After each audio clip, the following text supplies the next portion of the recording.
അതിൽ ഇങ്ങനെ ഒരു അച്ഛനും മകനെയും കോർത്തിണക്കുമ്പോൾ ജോഷുവയ്ക്ക് ഫീൽ ചെയ്ത മാതിരി തന്നെ. പക്ഷേ ശ്യാമനത് സിനിമയിൽ കാണിക്കുമ്പോൾ അത് ഫിലിം മേക്കിംഗ് പ്രോസസ്സിൽ എങ്ങനെയായിരുന്നു? ഹൗ ഡു ദറ്റ് ഈ കണ്ടു കഴിഞ്ഞാൽ നമുക്ക് വളരെയധികം അച്ഛൻ മകൻ ആ റിലേഷൻഷിപ്പ് ശരിക്കും മനസ്സിൽ തങ്ങുന്നതാണ്. So what was the challenge for you? ഇത് The challenge is actually I was blessed with people who don't have a preconceived notion about acting. Okay, there is very little unlearning to do. A conventional ആയിട്ടുള്ള ആക്ടേഴ്സായിട്ട് work ചെയ്യുമ്പോൾ ഏറ്റവും difficult ആയിട്ട് process they have to go through a process of unlearning which is very difficult. നേരെ these two their approach to acting, their approach to the character was not tainted by anything. പാലക്കാടല്ലേ വളർന്നതൊക്കെ. So you know ആ കാലത്ത് എന്തെങ്കിലും താങ്കളുടെ ഒരു film മേക്കിങ്ങിലോ അല്ലെങ്കിൽ അങ്ങനത്തെ തോട്ട് പ്രോസസ്സിലോ പാലക്കാട് ഇൻഫ്ലുവൻസ് ചെയ്തിട്ടുണ്ടോ?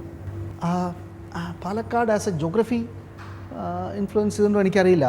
പ്രോബബ്ലി പാലക്കാട് ജനിച്ച് വളർന്നുകൊണ്ടായിരിക്കും എനിക്ക് ഈ ഫേക്ക് വള്ളുവനാടൻ കഥകളും സിനിമകളും കാണുമ്പോൾ എനിക്ക് ഭയങ്കര അലർജി തോന്നാറുണ്ട്.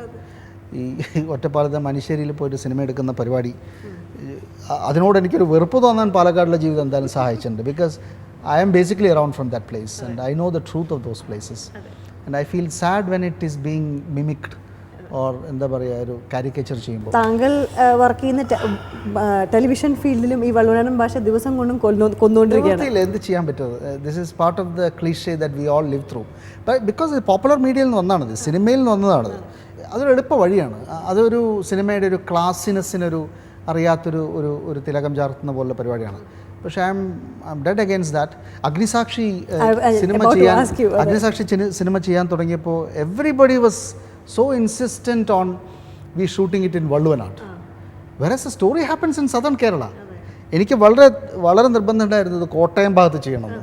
അങ്ങനെ പിറവത്തുള്ളൊരു സ്ഥലത്താണ്, പാടൂർ മനയിലാണ് ഷൂട്ട് ചെയ്തത്. ഐ തിങ്ക് എത്രമാത്രം നമുക്ക് പർട്ടിക്കുലറിലേക്ക് പോകാൻ പറ്റുന്നോ അത്രമാത്രം കഥ യൂണിവേഴ്സലാവും. എത്രമാത്രം വള്ളുവനാട് എന്നുള്ളൊരു ജനറൽ ക്ലീഷയ്ക്ക് ആ കൂരയുടെ താഴെ കയറുന്നോ അത്രമാത്രം അത് മീനിങ്ലെസ് ആവും. ഋതു പറയുന്നു ഋതുക്കൾ മാറുന്നു, നിങ്ങളോ? അഗ്നിസാക്ഷിക്ക് ശേഷം ഇന്നീ വരെ ഋതു വരുന്ന സിനിമയിൽ നിന്ന് ശ്യാം മാറിയിട്ടുണ്ട്. പിന്നെ തീർച്ചയായും ഓരോ പ്രാവശ്യം മാറിക്കൊണ്ടിരിക്കുകയല്ലോ. ഓരോ പുതിയ അനുഭവങ്ങൾ, പുതിയ അണ്ടർസ്റ്റാൻഡിങ്ങുകൾ. ആ മാറ്റത്തിൻ്റെ ഒരു നല്ലൊരു കാഴ്ചയാണ് ഋതുവിലുണ്ടെന്നാണ് എൻ്റെ വിശ്വാസം. കാരണം ഓരോ സിനിമകളിലൂടെയും ഞാൻ എൻ്റെ ഓഡിയൻസിനെ എൻലാർജ് ചെയ്തുകൊണ്ടിരിക്കുകയാണ്, എൻ്റെ ആ ഒരു വൃത്തത്തെ വലുതാക്കിക്കൊണ്ടിരിക്കുകയാണ്, വിത്തൗട്ട് കോംപ്രമൈസിങ് മൈസെൽഫ്. എനിക്ക് പറയാനുള്ള കാര്യത്തിൽ കോംപ്രമൈസ് ചെയ്തുകൊണ്ടല്ല, എൻ്റെ ടൂൾസിനെ എങ്ങനെ കുറച്ചുകൂടി ഇഫക്റ്റീവായിട്ട് കമ്മ്യൂണിക്കേറ്റ് ചെയ്യാം, ഈ സിനിമ എന്നുള്ള മാധ്യമത്തെ എങ്ങനെ കുറച്ചുകൂടി ശക്തമായും എൻഗേജിങ് ആയിട്ട് ഉപയോഗിക്കാം, എങ്ങനെ കോണ്ടംപററി ലൈഫിനെ റിഫ്ലക്റ്റ് ചെയ്യാം, എങ്ങനെ നമ്മുടെ മനസ്സിൻ്റെ പല തലങ്ങളെ റിഫ്ലക്റ്റ് ചെയ്യാം. This is A challenge which I undertake in every project. അത് വളർച്ചയില്ലാതെ സാധിക്കില്ല. അത് ഈ പടത്തിൻ്റെ ബഡ്ജറ്റ് എന്ന് പറഞ്ഞാൽ വളരെ റിവലേഷനായിരുന്നു എനിക്ക്. ഇതെങ്ങനെ മാനേജ് ചെയ്തത്?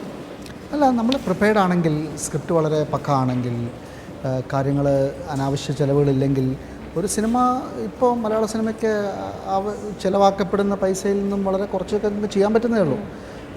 യഥാർത്ഥത്തിൽ സ്ക്രീനിൽ കാണുന്നതിന് വേണ്ടിയല്ല ഇവിടെ അധികം ചിലവാക്കപ്പെടുന്നത്.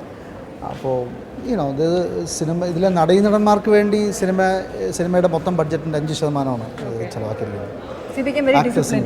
Exactly. So we spent on better technology, better DI എന്നുള്ള ഡിജിറ്റൽ ഇൻ്റർമീഡിയറ്റ് പ്രോസസ്സ്, നല്ല സൗണ്ട്, അങ്ങനെ കാര്യത്തിലൊന്നും കോംപ്രമൈസ് ചെയ്തിട്ടില്ല. എന്നാൽ സ്ക്രീനിൽ കാണാത്ത കാര്യങ്ങൾ, ഒരു താമസിക്കുന്ന ഹോട്ടലുകൾ അല്ലെങ്കിൽ അങ്ങനെയുള്ള മറ്റ് ആർഭാടങ്ങൾ കുറേ ഒഴിവാക്കി. ഈവൻ ഈ പടത്തിലെ കോസ്റ്റ്യൂംസിനോ ഒരു ഫ്രഷ്നെസ് ആണ്. As you said, Rithu is a breeze എന്ന് പറഞ്ഞ മാതിരി ഒരു നല്ലൊരു കണ്ണിന് നല്ലൊരു വിഷ്വൽ ട്രീറ്റ് ആണ്. Even the cinematography and editing and everything. സാധാരണ സിനിമയിൽ, താങ്കളുടെ സിനിമയിൽ തന്നെ 5 പാട്ടുകൾ വളരെ അത്ഭുതമായിരുന്നു എനിക്ക്. 5 പാട്ടുണ്ടെന്ന് പറയുമ്പോൾ. സോ അതെന്തുകൊണ്ടായിരുന്നു അങ്ങനത്തെ ഒരു? ബിക്കോസ് ഈ നമ്മൾ ചിത്രീകരിക്കുന്ന ഈ യുവ സമൂഹം, അവരുടെ ലൈഫ് സ്റ്റൈലിൻ്റെ ഭാഗമാണ് മ്യൂസിക്. അവരുടെ മൊബൈൽ ഫോൺ മുതൽ അവരുടെ കാറിൻ്റെ ടോൺ മുതൽ അവർ കേൾക്കുന്ന മറ്റ് സംഗീതങ്ങൾ, ഐപോഡ്, എല്ലാത്തിലും സംഗീതത്തിൻ്റെ ഒരു സ്റ്റേറ്റ്മെൻ്റ് ഉണ്ട്.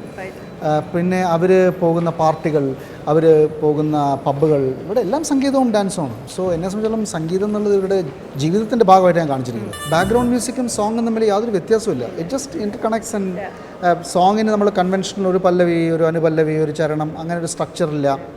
So in many ways I had try to reinvent that form of song to use it for this film. അടുത്ത പ്രോജക്ട്സ് വലിയ അനൗൺസ്മെൻറ്റ്, ഒരുപാട് കഥകൾ, ഐഡിയാസ് ഉണ്ട്.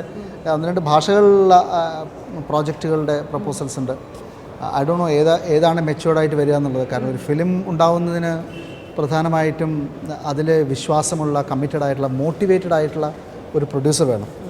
ഈ സിനിമയിൽ എനിക്ക് ഒരു ഭാഗ്യം ഉണ്ടായത് വച്ചൻ ഷെട്ടി എന്നുള്ളൊരു പുതിയ ഒരു മലയാളി അല്ലാത്തൊരാൾ വിത്ത് നോ സ്ട്രിങ്സ് അറ്റാച്ച്ഡ്, ഒരു പ്രത്യേക ബഡ്ജറ്റിനകത്ത് എനിക്ക് വിശ്വാസമുള്ള, അത് സംവിധായകനുള്ള വിശ്വാസമാണ്, മേക്കറിനെ വിശ്വസിച്ചുകൊണ്ടുള്ള ഒരു പ്രൊഡ്യൂസർ ഉണ്ടാവുക, അതൊക്കെ വളരെ പ്രധാനമാണ്.